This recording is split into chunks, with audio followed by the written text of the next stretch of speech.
So English literature and periods of English literature. Try to understand, English literature was written, but we are trying to find out, categorize, compartmentalize or compartment that literature into different ages. So English literature periods divide in this format. You may find some difference, but this is the most appropriate division of periods of English literature or periods in English literature.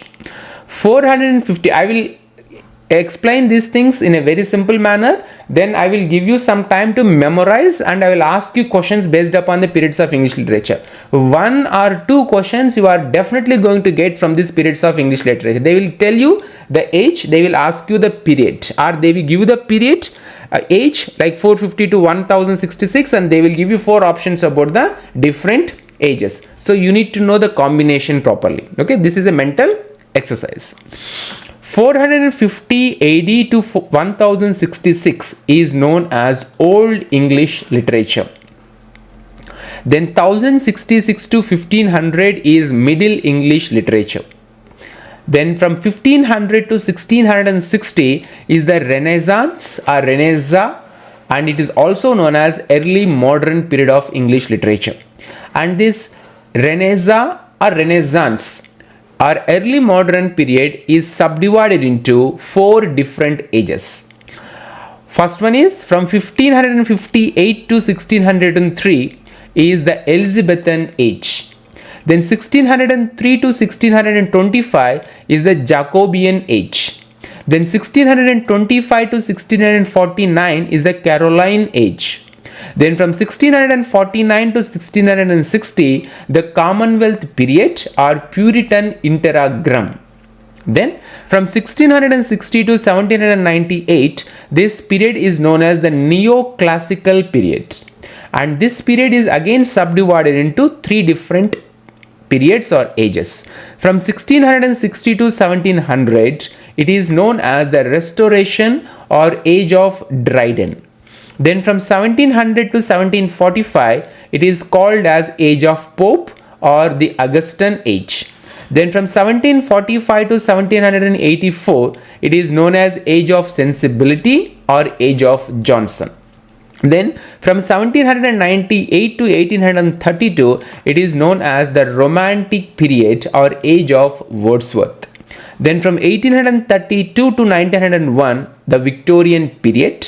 1901 to 1914 the Edwardian period, and it is also known as the period of confusion or the confused period. Then from 1914 the modern period begins, and this is again divided. 1910 to 1936 is the Georgian period, and then 1945 onwards postmodern period or postmodernism. Definitely you are going to get 1 or 2 questions with a different combinations from this chart which I have given on the screen. So let us go to the next slide. Now we are going to discuss the periods of English literature, and the first one is Old English period, and it is also known as Anglo-Saxon period. So from 450 AD to 1066 AD, whatever the literature comes are written in this age in between 450 to 1066 AD, that is known as Old English period, and it is also known as Anglo-Saxon period. We'll try to understand the history, not in a very elaborate manner. So who invaded this England or land of English? Germanic tribes, those are Jutes, Angles and Saxons. So when they invaded this England or land of English, then this period is known as Anglo-Saxon period. That means when people from different nationalities, different countries, when they conquer the land, that period can also be named under them. Like we also have a British rule like that. And these are Germanic tribes, Jutes, Angles and Saxons. In this there is one very famous, very popular historical figure Alfred the Great. He is the king of the West Saxons from 871 to 886 and king of Anglo-Saxons from 886 until his death in 899. Okay, so Alfred the Great comes in the Old English period or the Anglo-Saxon period, and that is 450 AD to 1066 AD. Right? Then what happened after this Alfred the Great? There is one more popular figure which is associated or connected to the Old English period is William the Conqueror. His name is William of the Normandy, but he has become, or he had got the title, the William the Conqueror. He came from France after Anglo-Saxons occupied. William the Conqueror occupied the England, and he is the William of the Normandy. And what happened during the Battle of Hastings 1066? This is the dividing period from the Old English and the Middle English. Battle of Hastings, and in that Battle of Hastings, William, Duke of Normandy, conquered the land of England from Anglo-Saxon rulers, and he became the King of England. This is the historical background of the Old English period. They may not ask you the questions from this part, but at least you should remember the history of England began from the Anglo-Saxons, and then it has come to the William of Normandy. He is the Duke of Normandy, and he became the King of England in 1166. That is the dividing factor which divides the Old English period and the Middle English period. This is the history. Just remember the names Alfred the Great and the William the Conqueror. He was from France, and the Battle of Hastings happened in 1066. Next, let us go to the literature part. What was the literature in the Middle English period? Okay, or in the Old English period. What was the literature composed by the writers in the Old English period? So it was impossible to understand English of this period, mostly written in Latin language. So though it is considered as Old English period, but most of the literature was written in the Latin language, and it was quite impossible to read and understand what was being written in during the Old English period. And what was the theme of those literary works? Focuses on heroic ideals, wars, fights, Vikings travel based on oral storytelling. So whatever they heard, whatever they listened, those were actually depicted, those were actually written in their Old English literature, and written to please aristocracy, kings, queens, and etc. So whatever they have written, whatever orally or writing part, they are written because they want to please the kings and queens of those days, so that they will get money or source of living. And those were actually very much connected to the paganism and Christianity. So the religious books, mostly they glorify the religious beliefs, mostly they glorifies the kings and queens, conquers and beauty of the king, but almost all those books were very, very difficult to understand and read. Mostly those are written to please this aristocracy. So what is paganism? A religion other than one of the main world religions, specifically a non-Christian or pre-Christian religion. So other religions which are not Christianity, which don't believe in Christianity, may be considered as paganism. You just understand this part of the Old English literature. It is very, very difficult to read and write. So in examination, they may ask you a question, which age or which period literature is too difficult to understand? Then that is Old English period literature. Then let us go to the works of what? What are the major works and who are the major authors during this Old English literature? We have some important poets and important names or figures, literary figures. Bede is a poet. He had written Cadmon's Hind. The pronunciation might be different. He had written Charms, Cadman Hind, Charms, and this is the collection of poems. So what is this collection of what is this Cadman Hymns Charms? This is a collection of poems written by the Bede, and he is a poet, and these are the first poems written in English literature.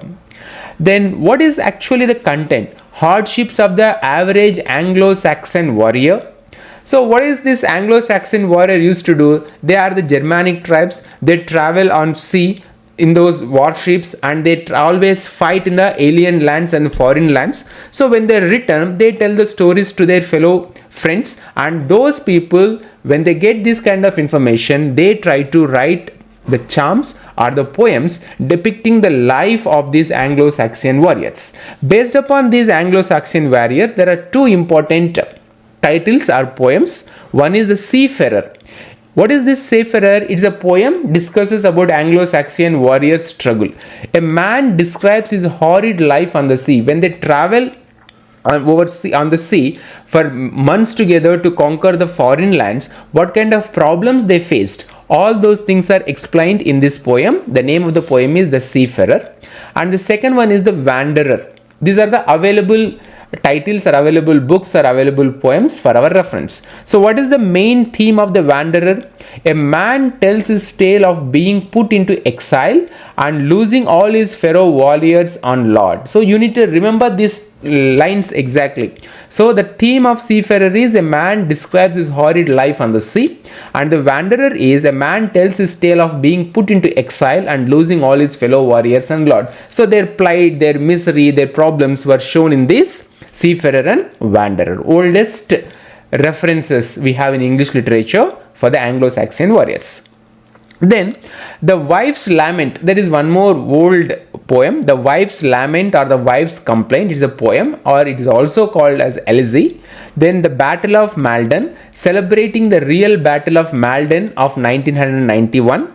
Then we have Anglo-Saxon Chronicle, like our magazines, no? Anglo-Saxon Chronicle, and the King Alfred was the one who started this Anglo-Saxon Chronicle, or associated with this Anglo-Saxon Chronicle, and it is the prose, not poetry, it is written in prose, is a collection of annals, stories in Old English, chronicling the history of the Anglo-Saxons. So mostly whatever these warriors, Anglo-Saxon warriors did, and when they explained or when they narrated their stories to their fellow beings, all those things become part of the English literature during the Old English period. Okay, now what is a major work of art during the Old English period? Beowulf. It is an epic poem. We already discussed the epics in English literature are Paradise Lost, written by John Milton, and then we have one more epic, what do you call, Keats wanted to complete that epic Hyperion, but it has become incomplete because of Keats' unfortunate death or sudden death. That is called Hyperion. The name of the John Keats epic poem was or is Hyperion, but that is a fragmentary epic. So in modern English literature, there is only one epic, and that is Paradise Lost, which is divided into 12 books. But in case in exam, if they ask you a question, which is the first epic in Old English, or which is an epic, given below options, if you find this Beowulf poem, then definitely you have to go with that option, because Beowulf is an epic poem, and it was written, composed in the 8th century, and that is the first English epic in Old English literature. You have to read the question thoroughly. If they give you a question, which is the epic in modern English literature, or which is the epic in English literature, if you find the answer options Milton's Paradise Lost, select that one. If they give you the question, which is the first English epic in Old English, and if they give you option Beowulf, then Beowulf is the correct answer for the question. You need to read the question properly. Now what is the theme, or what is the content of this Beowulf poem is, the protagonist is Beowulf, a hero of the Gates, comes to the aid of Hrothgar, king of the Danes, whose great hall Heriot is plagued by the monster Grendel. Beowulf kills Grendel with his bare hands, then kills Grendel's mother with a giant sword that he found in her lair. So this is the entire story, is just in a small piece of paragraph. If you want to watch, if you want to know about this epic poem Beowulf, already recording classes are available. In that I have shown the entire video. Even Beowulf story is also there, movie is also there, you can watch. So examination point of view, one question may come or two questions may come in examination point of view. The first question is, which is the first English epic in Old English? Then the answer is Beowulf. And then Beowulf killed monster, and the name of the monster is, okay, so the monster in the poem Beowulf is Grendel. These are the two questions mostly I come across. Generally, they will not ask deepest questions from the Old English. Okay. In 1066, invasion of England by William the Conqueror. Before this William the Conqueror invaded the England, the Anglo-Saxons were ruling. 1066 to 1350, it is known as AngloNorman period. That means even this 1066 to 1500 period, Middle English period, is again subdivided into two categories or two ages. 1066 to 1350 is the known as AngloNorman period. Anglo-Saxon period is the Old English period, 450 to 1066. In the Middle English period, 1066 to 1350 is known as Anglo-Norman period, because William the Normandy conquered this England and he ruled. So that's why it is known as Anglo-Norman period, and the period is 1066 to 1350. Then from 1066 to 1400 is also known as French period or French period. So remember this one, Anglo-Norman period is 1066 to 1350. Then what is actually in those days was feudalism. And then the French literature influence came, and romantic tales of love and adventure are part of the English literature. So the literature was influenced largely by the French literature, because when the French people conquered this land, they brought not only the weapons and all those things, they brought even their ideologies, their philosophies, and even their French literature also into the English. So English literature was highly influenced by French literature, and mostly romantic tales of love and adventure were part of the French literature in those days. And then what happened in England? Black Death happened. So millions of people were killed or were dead in between 1346 to 1353. There are two Black Deaths comes, two pandemics happened, and in this period church became dominant. That means the Christian church was dominant, it was ruling the kingdom, or the kings were under the domination of the church. And these are the days where the miracle plays, mystery plays, and morality plays came into the limelight. Miracle plays are the miracle plays stories about the saints. Mystery plays are the plays about the birth of the Christ, or the life associated with the Jesus Christ, mostly from the Old Testament and the New Testament. Morality plays are the stories where they depict the virtues as characters in these stories. English language becomes simple. In the Old English, the language used in the Old English period was very difficult to understand, and it is almost all impossible to understand. But during this Middle English period, the French influence came, and the French ideologies came, and English language become simple, so that they can understand. When you read a Middle English literature, you can understand. If you have the reference and paraphrases, you can understand the Middle English period's literature, but it is quite impossible to understand the Old English literature. And Hastings, Normans and Saxons united. England was into pieces, UK was into pieces, there were a lot of fightings, battles were going on. But in the Middle English period, what happened? The Hastings, Normans and Saxons united, and that made the peace, that made the land to become peace and to strive or struggle for development. When there is a peace in the land, then the literature will also flourish in that land. And they absorbed French, dropped Teutonic inflections. That means they were using this kind of Teutonic inflections in the literature part. They dropped the Teutonic inflections, tribal for stories, all those things, and they absorbed French as a language in the England. And it is a bringing of Roman civilization to England. So when these Anglo-Saxons, Normans and all those people, when they were living in peace together, then they start bringing the Roman civilization, their culture, their ideologies into their land. So Rome was very developed in those days, and Rome was dominating the European part of the country. So they got influenced by the Roman civilization, and they want to develop the England also. And the sense of growth of nationality, until then they were all divided into small groups, Anglos, Saxons, Angles, Normans, Hastings. But in this era or in this period, what happened, they all started living together and they developed a sense of nationality. So they had slowly forgotten and lost their difference, and they become one nation. The growth of nationality and centralized government developed during Middle English period, and new language and new literature entered. And the birth of this new language and new kind of literature starts from the Chaucer. So the birth of Chaucer is very important, a remarkable incident or event in the Middle English period, and the Chaucer's birth is 1340. It is debatable. Somebody says it is not 1340, he was born in 1350, but in examination reference, if you get 1340, select that answer. So Chaucer was born in the Middle English period, and the age and the year is 1340. Okay, then what type of or what kind of literature is or was written in the Middle English period? Now, if you talk about literature, the literature was primarily focused for lower class people. If you remember the Old English literature, that is meant for aristocracy, kings and queens and royal people.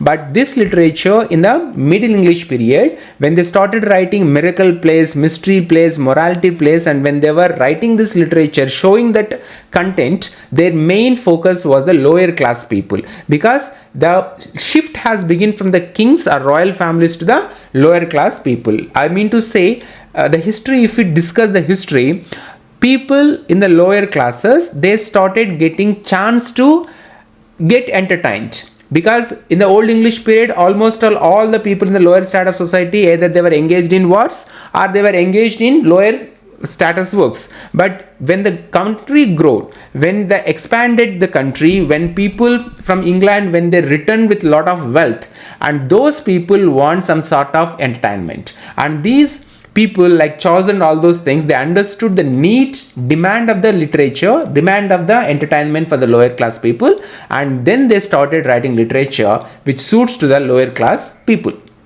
Okay, and then we have few books, Sir Gawain and the Green Knight. Author is not known, unknown author. And then in the 14th century, chivalric romance in Middle English. Mostly the 14th century literature or the Middle English literature is about the chivalric romance. Those knights, those warriors, what they did in the war, how they conquered the foreign lands, all those things were part of the Middle English period. And then we come to age of Chaucer. 1350 to 1400 is known as the age of Chaucer. Age of Chaucer is part of the Middle English period. So in examination, they may ask you a question, the age of Chaucer, and they'll give you 4 options. And the 1350 to 1400 is the age of Chaucer, and the birth of Chaucer is 1340 to 1400. So you have to remember this little difference in the information. The birth of Chaucer is 1350 to 1400, and the age of Chaucer is 1350 to 1400. What is the birth? 1340 is the birth of Chaucer, and the age of Chaucer is 1350 to 1400. These are debatable, different books present different information, but this one I took from the competitive exams question papers information only. 14th century, what happened? Decline of feudalism. When people from England or the Anglo-Saxon land, when they united, when they traveled into foreign countries, foreign lands, they returned, they amassed wealth, they returned with that wealth, and when they have money in their hands, slowly they started shifting from this feudalism. Instead of working under the feudal lords, they started working not working under anybody. So there is a slow decline of feudalism in the 14th century. And then we have 1382 in John Wycliffe's translation of Bible into English from Latin. This is one of the most important questions in English literature. Who translated the Bible first from Latin to English? It is John Wycliffe, and the year is 1382. He translated the Bible from Latin to English. But in which language the original Bible was written? Original Bible was written in Hebrew language, and there are 3-4 people who translated Bible. Okay, first one is John Wycliffe. He translated the Bible into English from which language? Latin language. Okay, so I am just giving you the pieces of information which may come in exam. Okay, not like explaining things which are not coming or mostly not come in the examination. Now Geoffrey Chaucer, okay, and age of Chaucer we call 14th century AD. So, and he is considered as the first poet in English literature. Who is the first poet in English literature? And he is also known as Prince of Plegarists. What is Prince of Plegarists or plagiarism? Copying other works and claims them as their own. So Chaucer is a copycat. He copied many themes, many stories from different literatures, and he says that it is his own writing. So copying was done even by Chaucer also from in the beginning, in the Middle English age. So question is, who is known as Prince of Plegarists? Geoffrey Chaucer. Geoffrey Chaucer is a very stalwart or a very important figure, literary figure in Middle English period, and his period is, what is the period mentioned for the Geoffrey Chaucer? 1350 to 1400, and he is the first poet in English literature, and he belongs to the 14th century AD, and he is known as Prince of Plegarists, and he is the one who introduced the heroic couplet into the English literature. These are the direct questions from Chaucer. Okay, then what is the Chaucer's contribution to the English literature? Okay, so now if you see on the screen the Chaucer's contribution to the English literature, I have written the important points. He had written the very famous book or work of art in English literature, and the name of the book is the Canterbury Tales. So in exam they may ask you, who is the author of the Canterbury Tales? And it is Geoffrey Chaucer. And when was the book published? It was published in 1385. And then he had written few more books. The Book of the Duchess. What is the name of the book written by Geoffrey Chaucer? Duchess, also known as the Death of Blanquet. Pronunciation might be different. The Death of the Blanquet is also known as the Book of the Duchess. And then third very famous book from Geoffrey Chaucer is Troilus and Cressida. This is the source of tragedy to Shakespeare. Now in examination point of view, they will ask you which work of art is not authored by Geoffrey Chaucer. They will give you four options. First one, the Canterbury Tales. Second one, the Book of the Duchess. Third one is Troilus and Cressida. Fourth one is Hamlet. Which one is the right option? What is Canterbury Tales? It is a collection of 24 stories. How many stories? It is a collection of 24 stories that runs over 17,000 lines, written in Middle English by Geoffrey Chaucer between 1387 to 1400. So there are 24 stories in this Canterbury Tales. And what is the journey and what is this entire Canterbury Tales? It is a journey from London to shrine of Saint Thomas Becket at Canterbury Cathedral. So in this Canterbury Tales, Geoffrey Chaucer portrays different persons when they started the journey from London to the shrine of Saint Thomas Becket. And where it is located? It is located in the Canterbury Cathedral. One of the questions is, which is the destination in the Canterbury Tales for all the pilgrims? So what is the destination in this Canterbury Tales? So the entire story is about the journey of different pilgrims. We'll tell how many pilgrims are there when we go in the story. From London to shrine of Saint Thomas Becket, which is located at Canterbury Cathedral.